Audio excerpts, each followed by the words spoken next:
Yum, yum, yum, yum, yum, yum, yum, yum, yum, yum, yum, yum, yum, yum, yum.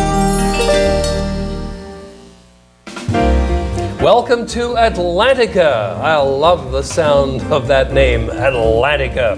Called Atlantica, of course, because we are on the Atlantic Ocean. Conception Bay in the background, Belle Island. This restaurant is beautiful because of the view, of course, but it's also a pretty darn good-looking restaurant inside. It's got silver, it's got sparkle, and it's got some pretty neat photographs as well of some outport houses that look out, no doubt, on a view pretty much like this one that we're enjoying. I'm Karl Wells, food critic for the Telegram. And I'm Chef Steve Watson of Central Dairies. And Steve, I'd be remiss if I didn't mention the fact that Atlantica was named top new restaurant in all of Canada for 2007 by En Route magazine. And I think we should all be very proud of that. Very prestigious list and a great honor for a Newfoundland restaurant. Very First time so. it's ever happened.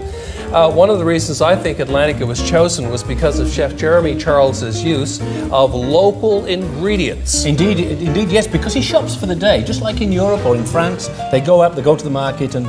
That's right. And what he sees that day, if it looks good, that's what gets on the plate in the evening. Absolutely. Great promoter of local products, for sure. Now, from Atlantica to Pacifica, in our cooking segment today... with Dr. Thomas Yee of Hawaii. That's right. He's a music teacher and, of course, a concert pianist in Hawaii, from Newfoundland originally. Yes. And you are going to do, speaking of local actually, in Hawaii they have their local recipes and their local ingredients, so we're going to do a local Hawaiian recipe. And what we're going to be doing is a nice loin of pork, marinated with pineapples and fruits and everything else, and oils. And speaking of local products, Steve, and you would know about this, our biggest, by far, the biggest local product that we produce is milk. And we're going to be going to Crosbie Williams's dairy farm in the Goulds, where I'm going to get goose by a cow. No, I got goose by a cow. I don't think we're going to show it though. Yeah. This is a family program. Anyway, look at these beautiful appetizers, 2 fabulous organic green salads. Let's get going.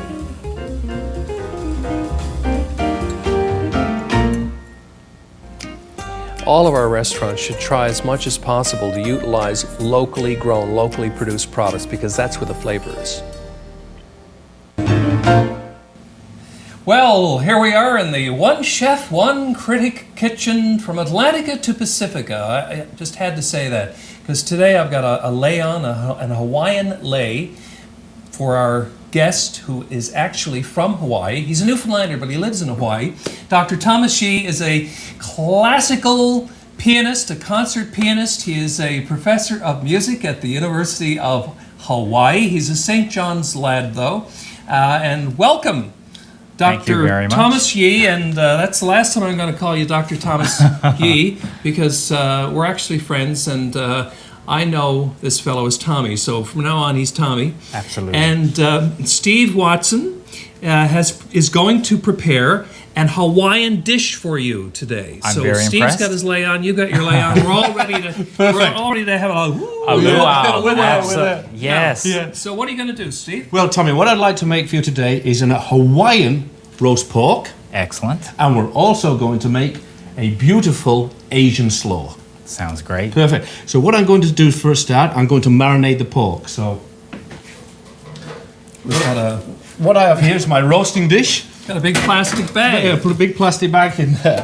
So what I'm going to do, and this is all for the marination in there, you see. So, and what we're going to do is marinate this for 12 hours. So we're going to put the pork into the dish there. First of all, I'm going to pour a little bit of apple juice over it. Okay. And to that, I'm going to add some black peppercorns. I'm not going to be shy with it. And some coriander seeds. I'm also going to add some fresh ginger over the top, like so. And you mentioned before about a lot of fruits that you have in Hawaii. I'm going to be putting a little bit of apricots, dried apricots. And not to be shy with it because it's all those flavors are going to be going all the way through. Lots of color too. And we're also going to add some golden raisins as well. So, Tommy, you're no stranger to food preparation because both your parents actually were professional cooks. Absolutely. Just tell me a little bit about that. Yeah, they own a Chinese restaurant on the east end of St. John's called the Great Wall Restaurant. Great Wall, yes, Yes. everybody, many people will remember the Great Wall Restaurant. Yeah, they've since retired. It's still a Chinese restaurant. So there was a lot of food going through the restaurants and food prep. I remember when I was a little youngster, 4 or 5 years old, helping with food prep with the big old giant Chinese cleavers. Oh, really? Oh, yeah, at that age, Wow. at that young. So it was a lot of fun. Some of my earliest memories were growing up in that restaurant. So do you still cook a lot?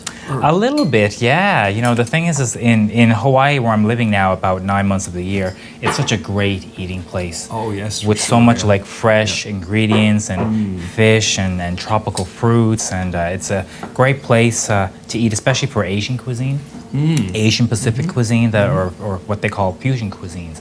It's just a tremendous, just a opportunity there for sure. So, Steve, you got garlic in there now. I just put some now. I've squeezed some freshly chopped garlic. I'm now going to add a little bit of soya sauce over there, like so. Some fresh pineapple in there. Okay. And I guess the pineapple actually will help break down the meat and make it more tender. Tenderize. It will do, absolutely. And we've also got some pineapple juice in there as well, just to add to that. Lovely. Okay. So now we've got all our ingredients. A little bit more I'm going to put in there is a little bit of onion salt over the top. So this, like I say, Tommy, we're going to leave that in there in the bag, and you can keep moving it around inside there as well because of all that marination. We're going to leave that in there for 12 hours. Much like you would put the pig in the ground, so to You speak, would. in Hawaii. Yes, that for takes several 12 hours, hours. 14 hours to cook in the Absolutely. ground with the rocks. We're now accomplishing that through our marination. So Nice. Can we cover it up, Steve? we can do, or- just like so. So, Tommy, is this dish that Steve has put together somewhat representational of the food that you've become accustomed to in Hawaii? Absolutely. I think, a lot of the Hawaiian locals, they prefer their meats, this sort of blend between sweet and salty experiences. Right. So I think with a lot of the fresh fruits that are always in season, like the pineapples are always in season, they could possibly switch it up with maybe a little papaya or a mango or guavas or something. But certainly with the raisins and the apricots that we have here in this dish is certainly a represent, and with the soy sauce, of course, is very representation of what you can expect in Hawaii. Except maybe it'd be cooked underground for maybe about 6 hours. We'll dig a pit, that sort of thing, and have the apple inside That's the pig's right. mouth. Yeah. But other than that, with Yeah. this 350 stove, Yeah. we'll do just fine. Now, Steve, you've got something else ready to go there. Well, just before we move away from it, you talked about apples. there you go. There we go. What we'll be doing, we'll be sprinkling this with a little bit of cinnamon, and then Okay. we'll be at the last half an hour. Then we'll put that in with the roast as well, so Nice. to speak. So for our Asian slaw, what I've got here is a little bit of cabbage shredded. I've got some green onions, some peas, and some green peppers. I'm just going to add some like Chinese noodles to that for like a crouton. Yes. And I've also got some roasted almonds, and I've got some toasted sesame seeds. We'll put that into the salad as well. And So those Chinese noodles they're okay to eat as they are? absolutely, Without being cooked? my kids live on them. Really? That kind of a thing. Yeah. Oh, absolutely. It's kind of a crunchy little treat. It will be, yeah, for sure. So what I've got here is just a little bit of cider vinegar, a little bit of sesame oil, and a little bit of canola oil in there, and about 3 or 4 teaspoons of sugar as well, just to sweeten it up a little bit. We'll toss that all over the salad like so. Oh my gosh. Not being shy with it, of course. And then we'll just give it a nice little That toss. is going to be A beautiful really, accompaniment, I really think, yeah. tasty. Yeah. Smell the aroma now. I like the sesame oil and toasted sesame seeds. It's really coming through. Absolutely. Yeah. Tommy, you've had a remarkable career. You're a concert pianist. You've played in venues around the world with all kinds of orchestras. You're a professor at the University of Hawaii. When did you actually start playing the piano? How old were you? I started playing, I was 9 years old. That might be slightly later than Yeah. typical, but I guess I sort of caught up in sort of things. And yeah, it was just an instantaneous love that I had, affinity for the instrument, and just kept going with it. Now tell us about some of the places where you've played and the orchestras you've played with over the years. Yeah, most recently I played with the Newfoundland Symphony Orchestra, just with their lassies. That was a lot of fun. Yep. And a couple of tours of Asia and Taiwan and Japan, Turkey and Cyprus, and an upcoming CD project that'll be Really? Yes, so that'll be exciting too. Yeah. So people will actually be able to buy a CD Yes. of your piano Exactly. performance. It'll be my second CD, but I'm always excited to record and have something as a tangible item. You know. Yeah, that you that's can play excellent. again. Yeah. So Steve, what happens now? Okay, what we're going to do, just remove this, like I say, marinate it for 12 hours in the bag. It Okay. keeps it all nice and clean, you see, in your fridge. Terrific. And I think we have one in the oven, Karl. I think we do have one in the oven. Oh my goodness! Can you smell that, Tom? Oh, Yes. you can smell the Oh, ginger. boy. And It smells nice Look and sweet. at that. Here we beautiful, go. beautiful, beautiful, That is beautiful. absolutely gorgeous. So we've slow roasted that to 350 degrees for about 2.5 hours. Okay. And away we go. Yeah, boy. Just a couple of more questions now before I head down to the wine cellar. Things that I've been wondering about. You're a doctor, Dr. Thomas G. How old were you when you received your PhD? I was 27. Wow. Yes. Yeah. I went That's through great. school all the way through without Yeah. a break, and yes. Yeah. Back to your family and your background with the Chinese restaurant. This is something that I've always been curious about. You know, we're familiar with the kind of Chinese food you get at restaurants when you go out and order takeout or whatever. When you were growing up, I'm sure you probably visiting the restaurant, you probably ate some of that food, but Sure. I'm really interested to know what you folks ate at home. You know what's so odd is that the things that we made at the restaurant we never ate at home. No. It was the food. It's kind of interesting how I guess it's North American or maybe Newfoundland Chinese food has come to evolve to where it is today. Who knows? Who knows how these things really happen? But we never ate that at home. But the restaurant we had was very similar, I guess, to a chop suey house, sort of a little bit of a greasy spoon sort of thing. But you know, it did very well before they retired and everything, and it's still a Chinese restaurant. But we ate more traditional foods. You know, where there was a lot of tofu in our diet. Of course, a lot of stir really? fries Tofu? and yes, and rice noodles, broad noodles. You know, and so a lot of hot pot or dim sum that Right. that we'd make Yep. too. You know, like a sort of a Chinese brunch, sort of like finger food, if you wish, and so a lot of steamed things. You know, and so Dumplings and that absolutely, kind of thing? yeah. You know, so this is So would actually more you use traditional. those bamboo steamers, that kind of thing? And yeah. So that was the way that we ate at home. Now, something else I'm really curious about.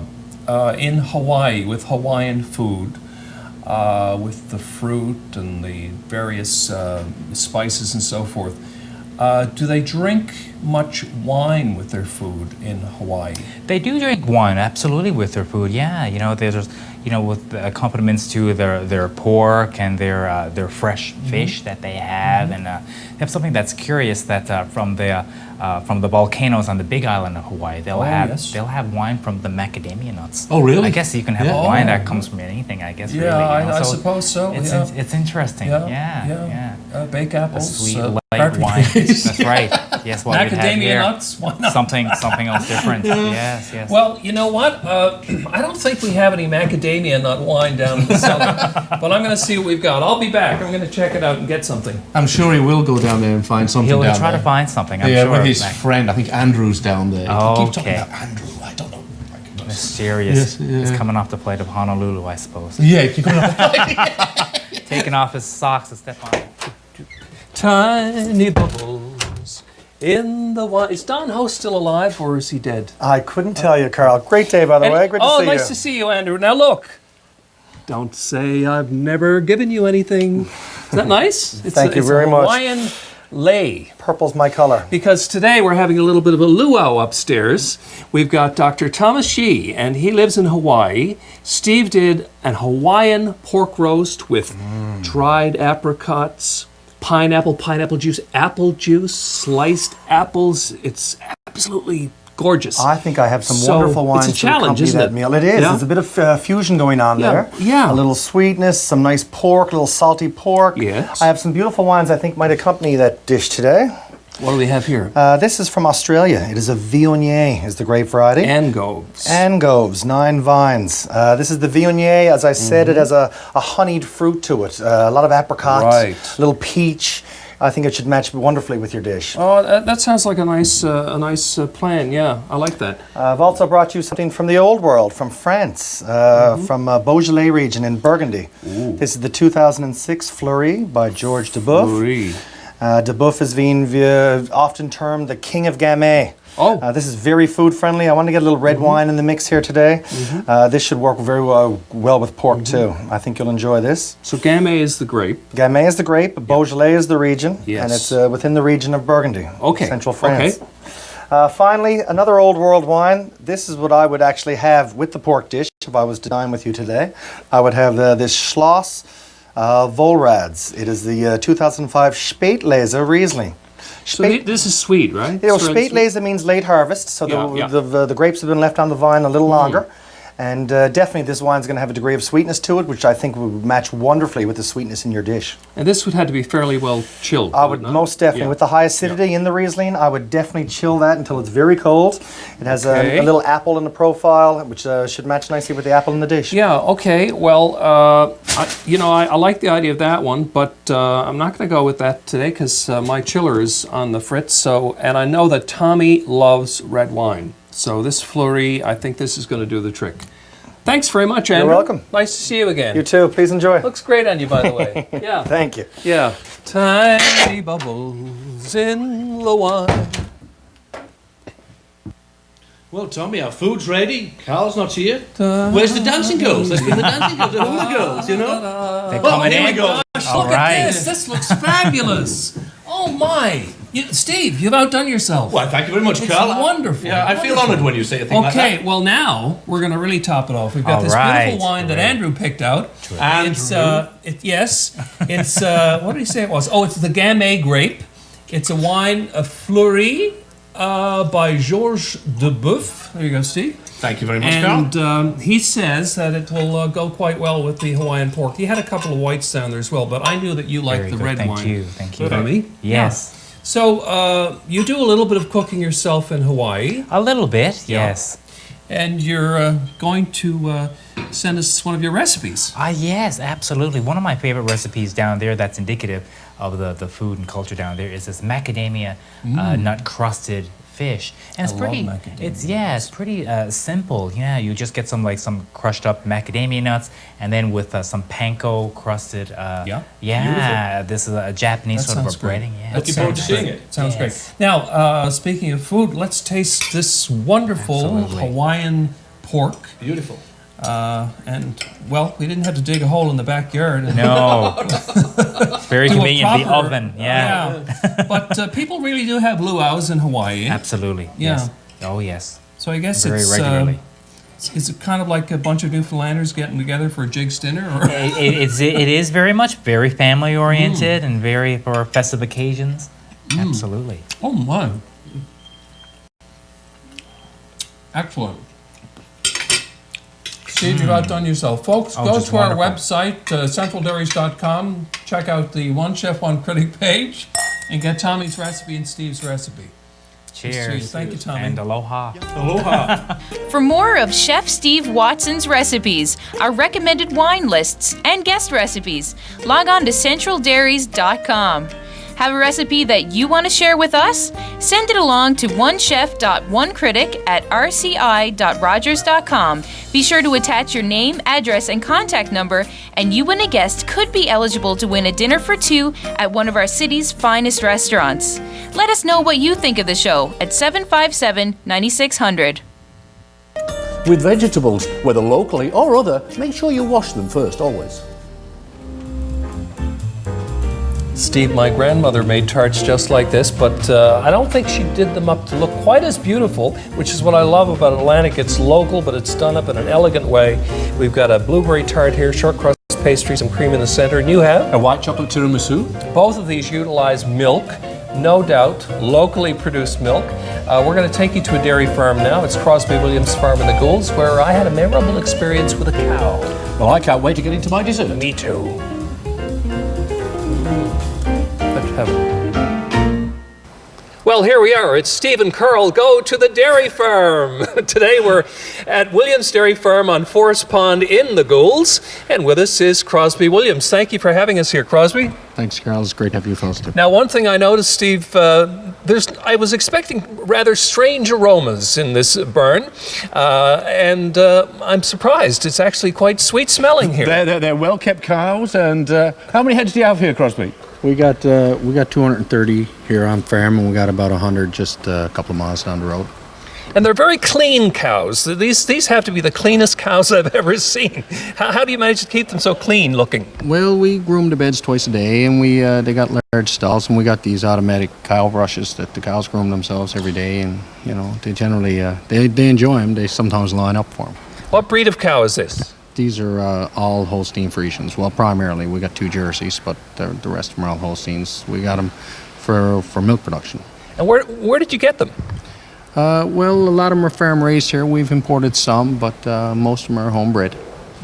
Now, this is a family-run farm. How long have you had the farm, Crosbie? Since 1948, 60 years ago, my dad started, and we kept it on. We've been at it since my dad passed away about 10 years. So it's like you say, it's all family now. Is it hard to get staff now? Did you train? Do you have to go to school for it or anything like that? Or? Well, yeah, it's hard Hand to me get down. It's hard to get good employees, but we run most of the farm here by family. But we got a couple of guys here who are working pretty well with us, I gotta say. Still 3 o'clock in the morning till 2 o'clock in the afternoon, or? Well, no, we start at around 5:30 in the morning. We end up 7 o'clock at night. Listen, 7 o'clock. Long So it's a day. full day. It's a full day. Long day. 365, right? Oh yeah. They milk on Christmas morning too.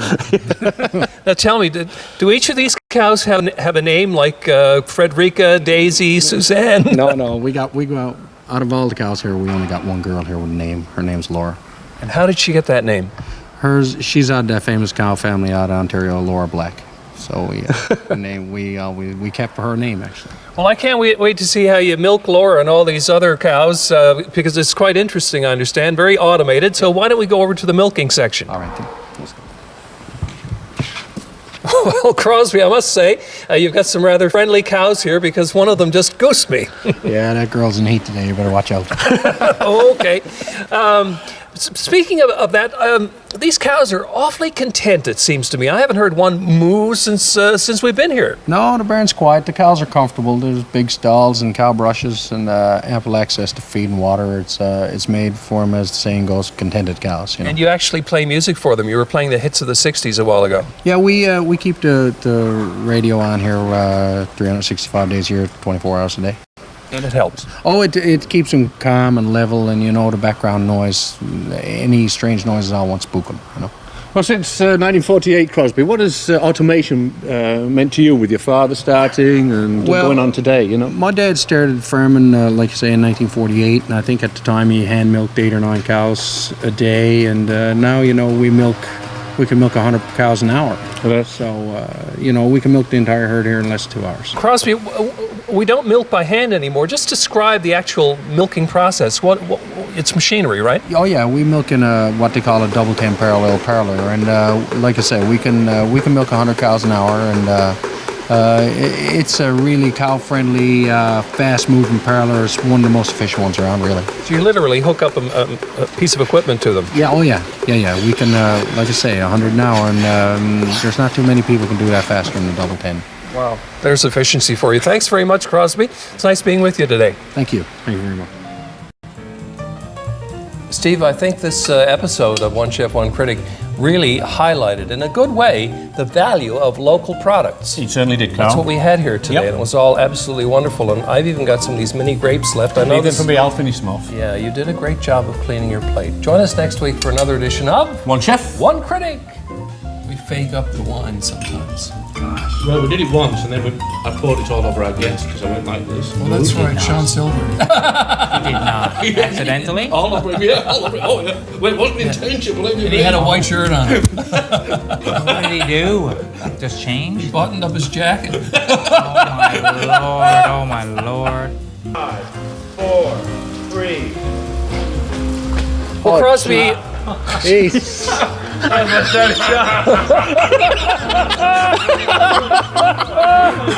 Are we good? Keep going with this? Oh, you're good for until 10 o'clock. No magic walk Yeah. tonight.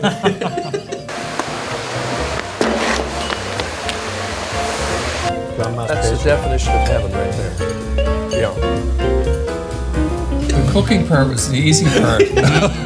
It's the eating that's hell. It's amazing, yeah.